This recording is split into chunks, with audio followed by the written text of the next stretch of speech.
Hello and welcome to 2.2 Recaps.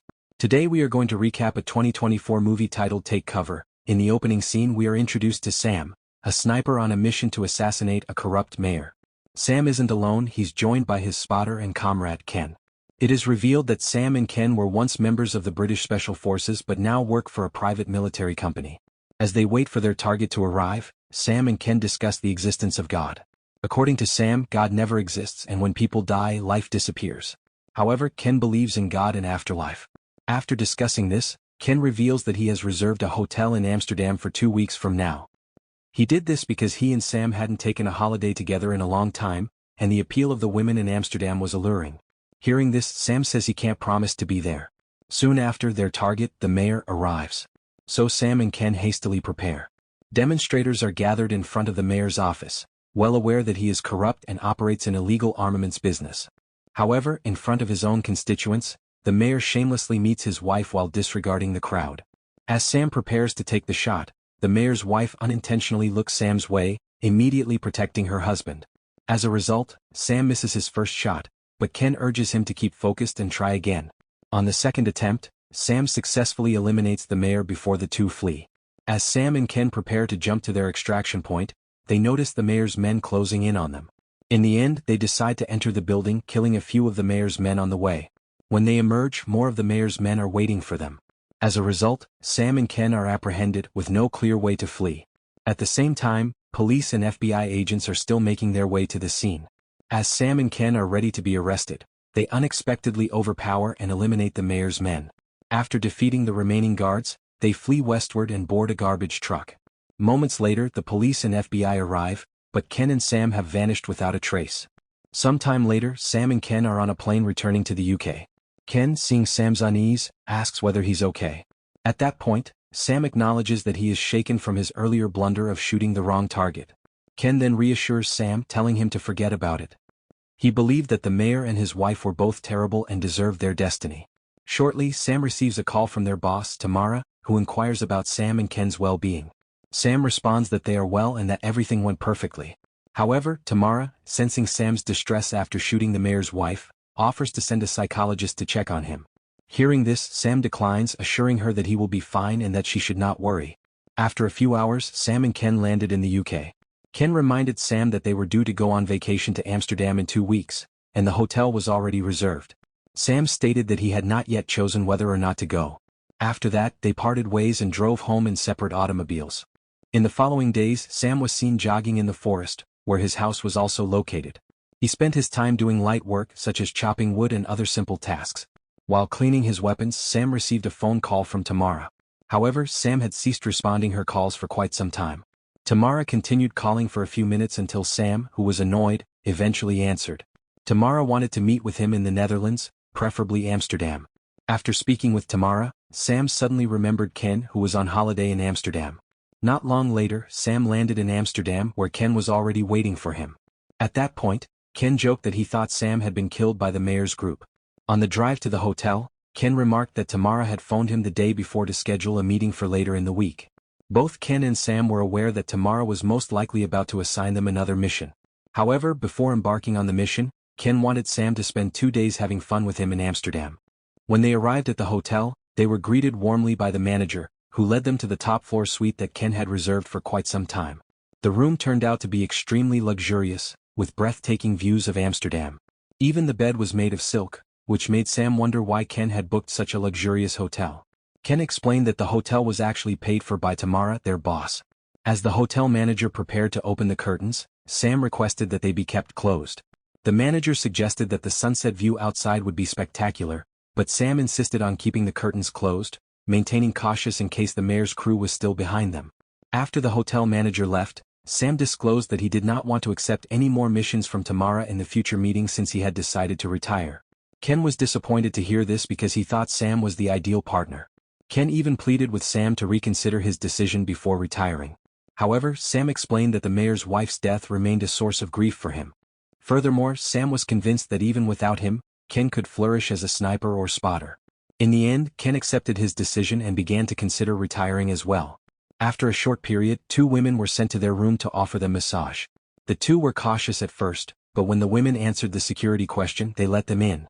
Without hesitation, Ken quickly laid down to relax, but Sam declined the massage and opted to converse. Sam then inquired about the two women's names. One introduced herself as Lily from Ukraine, and the woman in the red dress was Mona from Mexico. Because Sam refused a massage, Mona attempted to entertain him by claiming she could read people's fortunes. Amused, Sam requested that Mona read his current state of mind. Mona even prophesied that Sam would live longer than the other three.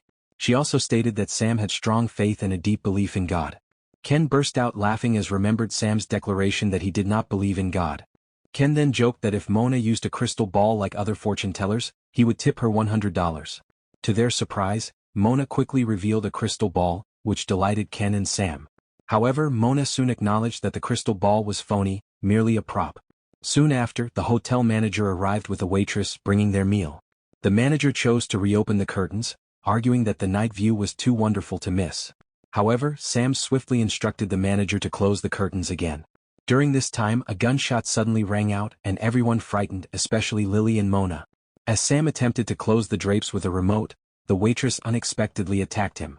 However, the enemy sniper accidentally shot the waitress and killed her instantly. Furthermore, the hotel manager unexpectedly attacked Sam, resulting in a fight between them. After overpowering the manager, Sam fell on the curtain remote, causing the curtains to open even further. As a result, the group began asking about their phones, understanding that they needed to call for assistance.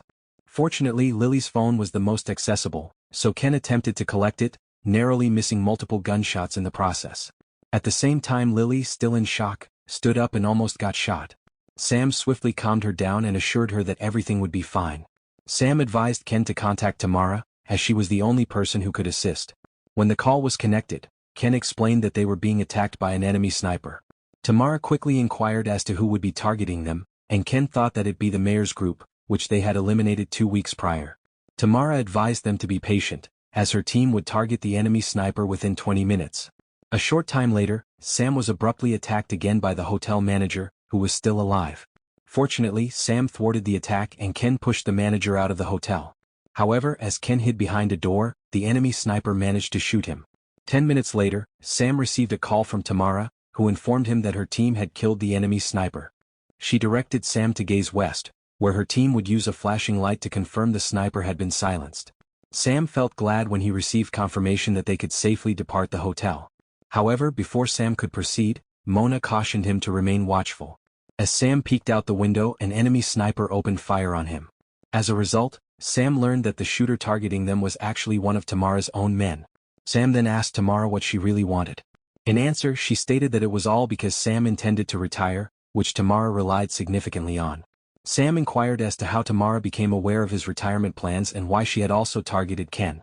Tamara immediately revealed that the hotel had been bugged, and she suspected that if Sam retired, Ken would follow suit. Meanwhile, the sniper, still following Tamara's orders, kept firing. In the chaos, Lily, terrified, stepped out of hiding and was shot. Things quickly spiraled out of control, leaving only Sam and Mona standing.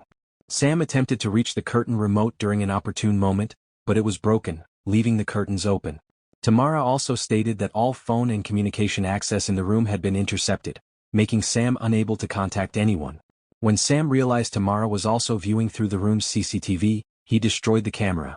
This infuriated Tamara even more, and she vowed that Sam would never escape because the door was controlled by her system. As time passed, Sam could hear Tamara's men's footsteps approaching.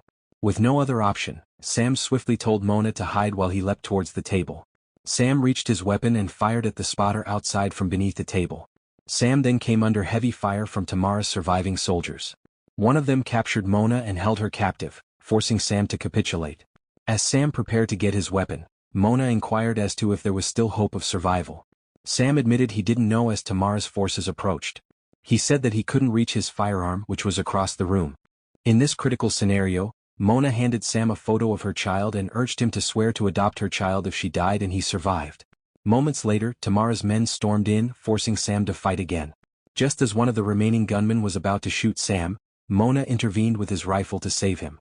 Unfortunately, Mona was shot and murdered by an enemy sniper after utilizing the firearm. Sam got his rifle and aimed precisely. He successfully eliminated the remaining sniper, but he remained trapped in the hotel room because Tamara controlled the door. Sam later discovered that Ken was still alive. He then rushed him to the bed, where Ken revealed that the only way out was to jump from the building. However, given their location on the top floor, this appeared impossible. Shortly they were attacked again, this time by a drone operated by Tamara. Sam shot at the drone several times, but it proved to be extremely durable. At the same time, Ken was working on something with the silk sheets in the room. Sam saw a gas stove on the and used it to cause an explosion which destroyed the drone. Sam then returned to Ken, but he had passed on. However, Sam spotted Ken's silk sheet masterpiece and realized what he had planned. On the other side, scores of men were making their way upstairs to take down Sam, but he had already attached the silk sheet to the balcony and leapt over, utilizing Ken's ingenuity to get away.